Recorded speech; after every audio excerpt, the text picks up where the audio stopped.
Hello, and welcome to What in the Mystical Hell podcast. I'm your host, Nikki. For today's episode, I'm going to be talking about what it's like to be a non-traditional witch in today's society, at least in my experience. But before I get into that, I'd like to put a disclaimer out for our last episode and going forward. My personal experience in the last few years has not been a typical experience. I realize that introducing my story as a roller coaster ride might not have given the best impression of the witchcraft experience or of our Emperor Norton group. But honestly, most people have a very benign experience. So please, if you're starting out on this path, don't think that you'll do your first spell and your life will go haywire. I'm just lucky that way. Moving on. I think we all have had an idea of what we thought that witches and witchcraft were like. Accuracy could vary based on your life experiences, of course. But with movies like The Craft, Practical Magic, and Hocus Pocus finding a place on our shelves, I can certainly understand why we might think that way. And there's no shortage of supernatural television shows as well. We have Charmed, both versions, Sabrina the Teenage Witch, both versions, Supernatural, American Horror Story, Coven, just to name a few. So it stands to reason that people will have good and bad ideas of what witches and witchcraft are like. It's usually either a witch or a coven in a circle doing rituals or spells. And yes, for many witches, that's exactly what's happening. Right? What you see on TV, outside of the devil worship and evil things that they show a lot of witches doing, is the experience. There's a lot of ritual work, there's a lot of spell work, there's a lot of work with your deities. So, that is what's happening to a certain extent. But for some of us, that's not always the case. For me, doing a full ritual is actually quite rare. But I go through my day doing little spells. Doing magic through the day, from traffic spells to finding parking to having a good day's spell with my coffee, setting my intention for the day. I also create most of the products for the West Coast branch of our shop, so I do a lot of energy and intention work throughout the day as well. I was talking to my coworker the other day about this podcast and this episode in particular about being a witch today. He thought he was funny and was making jokes about devil worship and such. And while I know he was joking, it's actually not too far off from questions that I've gotten from people. Either people think I'm dancing naked under a full moon every month, or sacrificing animals in my quote-unquote devil worship, or on the flip side, they think I'm full of love and light, and my light surrounds me and it's brilliant. Sorry, folks, I am not any of those types of witches. I don't consider myself on the light side or on the dark side. I'm not good or bad. I'm both. So I don't really know why my path is expected to be one extreme or the other. I've done workings that could be considered light and dark. I often work with darkness so that others can find their light, or so that they can stay on their light. Because maybe it's not a good idea for them to play with the dark. I'm also not affiliated with any specific path or tradition. Though I have witchcraft in my family, I am not a hereditary witch. Though I am starting with my children to pass down my own traditions that I have, created. I do not have a coven. Although I do have trusted people that I do magical workings with as the occasion calls. Also, we have metaphysical services in our shop. So our services include things like basic house cleansing and readings. But we also have services like amorphous metaphysical problem solving and attachment removal. Now, you might be asking yourself, what did I mean when I said path or tradition? Well, there are different kinds of witchcraft, branches if you will. Some are based on culture and location, others by different viewpoints in an overall sphere. So, for example, there's Wicca. Now, according to Wikipedia, I know it's Wikipedia, but according to Wikipedia, Wicca, also known as the craft, is a modern pagan, syncretic, earth-centered religion. Scholars of religion categorize it as both a new religious movement and as part of occultist Western esotericism, meaning a blend of different doctrines or practices. I don't know that would be how exactly I would talk about it, because though it is the religious movement of the term Wicca itself, maybe more recent. It's still quite old by American standards, right? Maybe not by British standards or European standards, but by America, you have to realize that we are only, a few hundred years old as a country. So, for us, it's not necessarily new. But in Wicca, there are traditions such as Gardnerian and Alexandrian. So those are both tradition-based branches, lineages, if you will. They are wiki classified as British traditional Wicca, meaning that these, the traditions and the rituals that they use come from British Isles Wicca. So maybe a coven from Britain transferred over to America and took those teachings with them and started fresh on new soil. Pardon me. Then they have the fairy tradition. Now, Wikipedia lists the fairy tradition as part of their quote-unquote Wicca series, but I really can't find anything else on the internet to substantiate that claim. And I really looked. I searched and searched. I looked on different message boards. I looked on different pages. Couldn't find anything to substantiate that claim. So if I have any fairy trad listeners out there in the interwebs, I would love some clarification. So shoot us a message on the social media or email me. Then we have paths that are a little bit different and slightly outside of Wicca. They can be incorporated, and there are definitely Wiccans that follow this path, these paths, but they don't exactly live under the umbrella of Wicca. There are paths like ADF Druidry, Celtic paganism, and Norse tradition. While paths like Gardnerian and Alexandrian are more god-goddess centered, these other paths are more polytheistic, meaning they honor and worship multiple deities in a specific pantheon, much like the ancient Greeks and Romans. Then in other places in the world, we see paths like Brujeria and Santeria, which have roots in Latin culture. There's hoodoo, voodoo, root work, and conjure, all which have roots in Afro-Caribbean culture. And then there's shamanism, which has roots in indigenous and tribal societies. Now, side note here about shamanism. For me personally, I used to think that shamanism only had roots with North American indigenous societies because those are the only people that I had ever learned about having shamans. That I only heard about shamanism through, Native Americans. But now I'm learning, you live, you learn, you grow. I'm learning that shamanism exists worldwide. So I actually know someone that is a Finnish shaman, so from Finland. They had a tribal society there as we're evolving through time. And that shamanism exists. And there are cultures all over the world that have shamans. So I thought that was a pretty interesting thing to learn. As we dig deeper into these specific magics, I hope to bring in guests for future podcasts so that we can learn more about these paths.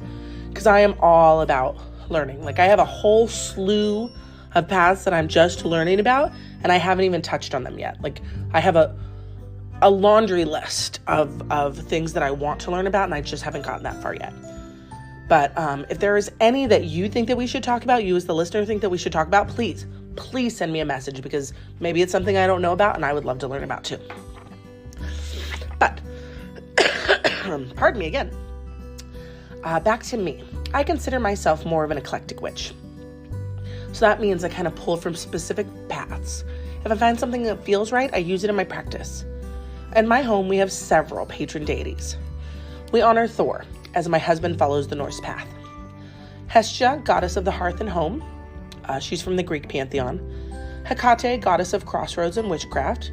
Then we have Lilith, dark mother goddess of demons and hidden wisdom. We have Danu, goddess of the Tua de Danann.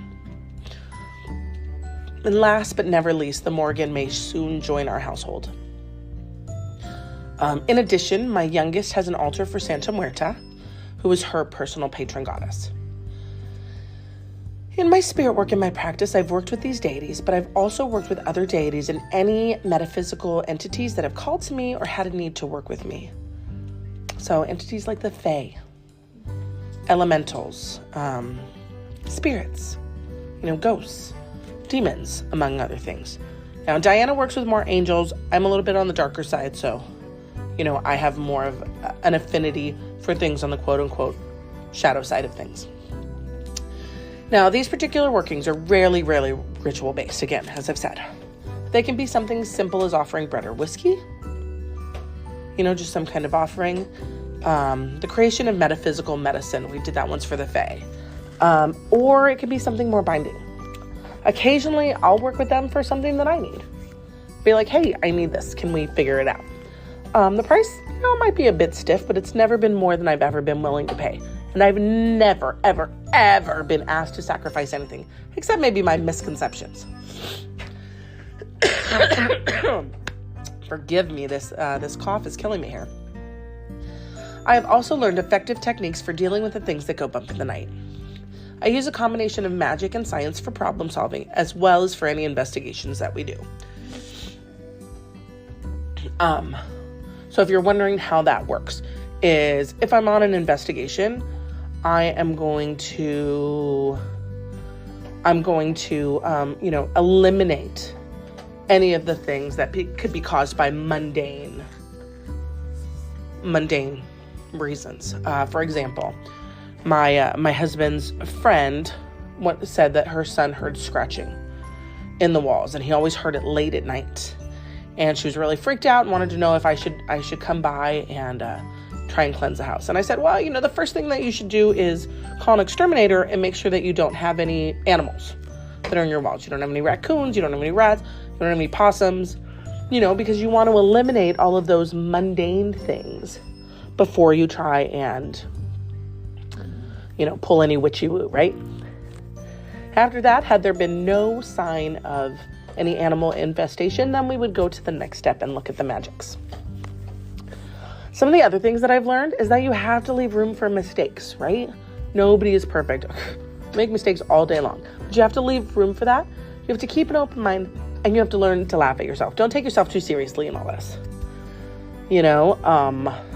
If it's not fun, if it's super serious and you go in with this mindset like, oh my God, I have to do this and it has to be perfect, and you stress yourself out about it, what the hell is the point? So don't take yourself too seriously when you're doing this. Have room for fun. Unless, you were doing something that is dangerous, then yes, you should focus. You should focus. Don't be weird. No, stay weird. Stay weird. Don't forget I said that. Stay weird, but keep focused. Now, when I sat down to script this episode out, I came with the mindset of how difficult it can be to be a non-traditional witch. Like, I've had some not great experiences with traditional practitioners in the past, and it definitely colored my experience and soured me a bit against the trads, which is not fair, but I think we all kind of do that. We let our experiences color our lens. And I don't know that I want that lens to be what I give to you.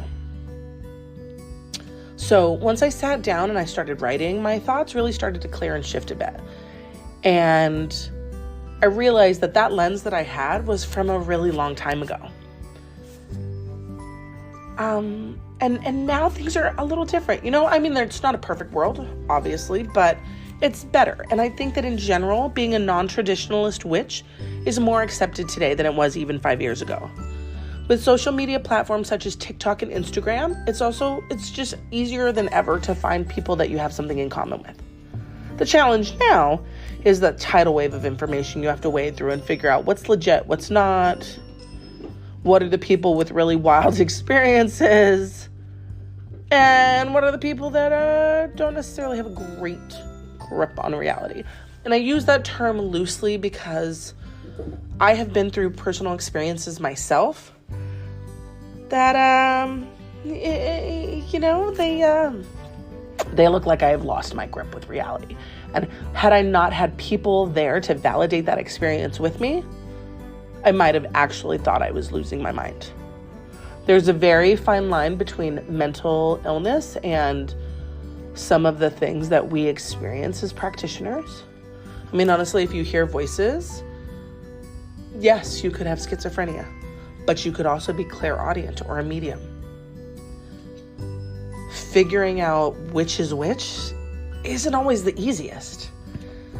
So while I do take a grain of salt with everything, I don't discount people's personal experiences because they sound a bit crazy.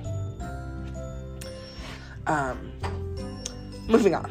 Sorry, I get on my little tangents. I do still encounter tradition-based elitists every now and then. Those are the people that believe you absolutely must follow a specific set of rules and ritual to perform magic. Now, I disagree with them, but I defend their right to believe what is right for them and practice their magic that way. Now, please note that I say what is right for them. I know for an absolute fact that you do not have to, or I do not have to follow a specific set of rules and rituals to perform magic. I don't. I have things work for me that I am driving in the car and make up on the spur of the moment. But belief is a real thing.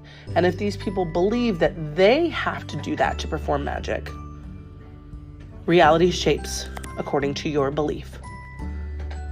So I do believe that if you do not believe that you can do magic without a certain set criteria, that you will not be able to perform magic because your belief is stronger than the innate magic within you. So I don't believe that that is the truth for everyone, but I will defend their right to believe that that's right for them and practice their magic that way. I've spent years wondering if I was quote unquote pagan enough. And in the past, I let myself feel inferior because I didn't have a magical pedigree. And I've met plenty of other practitioners who felt the same way. It's so funny that even when our paths are outside the norm, we still seek a bit of validation, right? Like, we're not in mainstream religion. We're not Catholics or Christians or, Jewish. We're not any of those really major religions. We're off on our own beaten path when we're practitioners, witches, pagans, whatever term that you prefer. But yet we still seek that validation. We still want that good job stamp of approval. And sometimes when we don't get it, it really makes it hard to walk this path. I've met a lot of other practitioners who felt that way. If you have ever felt that way, I'm here to say if your way feels right for you, roll with it.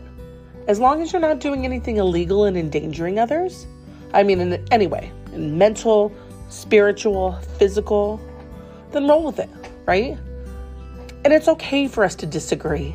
Meeting people with different viewpoints is how we learn. As long as we treat each other with civility and respect, we'll be fine. I've met other non-trad practitioners, that do things in a very different way than I do. And it's really just because their minds work differently than mine, nothing more.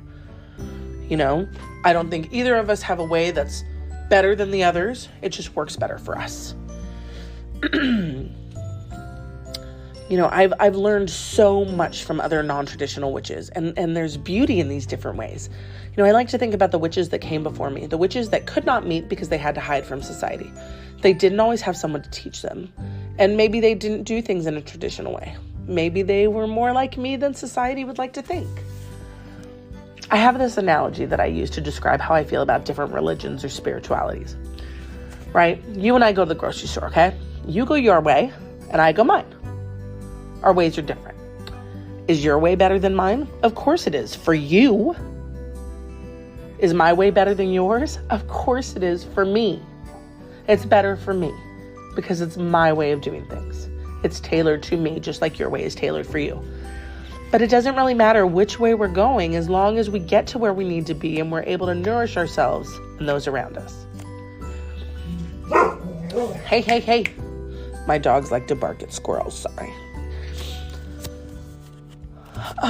There are some obvious exceptions, right? We throw the word cult around, or we wonder if people are getting, rolled over in the religious framework that they're in.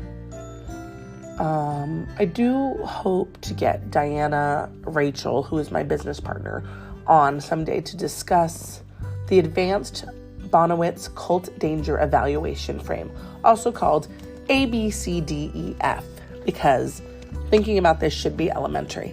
That's a direct quote from the website. It's a valuable tool to have. If you haven't ever heard of this before, the purpose of that evaluation tool is to help both amateur and professional observers, including current or would-be members of various organizations, including religious, occult, psychological, or political groups, to determine just how dangerous a given group is liable to be in comparison with other groups, to the mental and physical health of its members and other people subject to its influence. This is also a direct quote, and I will tag the website in the description of the show if you'd like to just take a look for yourselves. All in all, I really try to be a pretty chill person. You know, I welcome any and all questions, and I try to have an open mind about things. However, I am also Gen X, and I have a really low tolerance for bullshit. I'm pretty blunt, and I don't always employ my filter well. Sometimes I forget I have a filter. And I also sometimes forget that people cannot see my mental landscape, and I blurt out things. And it's kind of random, and people are like, what are you talking about? And I'm like, oh crap, you didn't realize that whole build up because it was all in my brain. So sometimes I am quite blunt, and I don't like bullies. I really don't like bullies. I see a lot of attacks online that could be resolved by listening and trying to understand each other better. That being said, I have one thing to ask of you as my listeners. Please be respectful to each other and the topics that we discuss here. Again, we do not have to agree. We don't have to agree. We can agree to disagree. But please listen to understand, not just to respond. If we start attacking, the conversation devolves and nothing is gained. Try to let go of your assumptions, right? Let go of your assumptions, let go of your dogma, and take the time to learn about other paths. Like what you find out, you may figure out that, oh my God, that's something I never thought about before. Like, that's brilliant. How can I incorporate that into my practice?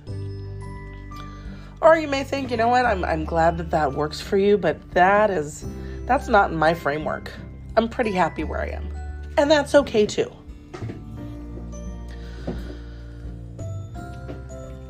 So take the time to listen and learn, and treat each other the same way that you would like to be treated.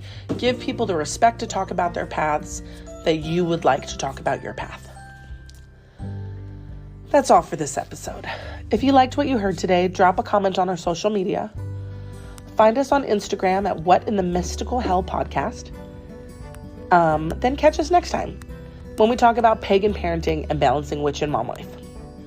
As usual, if you have any questions, comments, experiences to share, email us at whatintheMysticalHell@gmail.com. Golden Apple Metaphysical, that is my shop.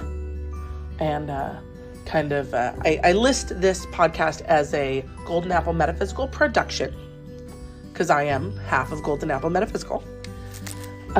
We have a Patreon, and I haven't really talked about it on here because it's kind of a work in progress, and I don't have a lot of content on there. But one of the things I think I'm going to start doing is doing mini episodes that subscribers get to listen to.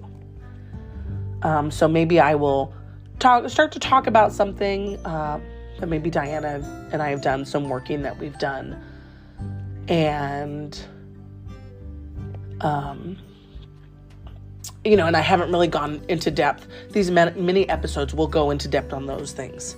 Or if we have a guest and we continue talking after the podcast is over, then that would be something that I would maybe that little excerpt would be something that's on the Patreon. So I haven't listed it yet here, but if you go to our website, goldenapplemetaphysical.com, then you'll be able to find the Patreon. Plus, you'll be able to see a lot of other cool things that we have going on there.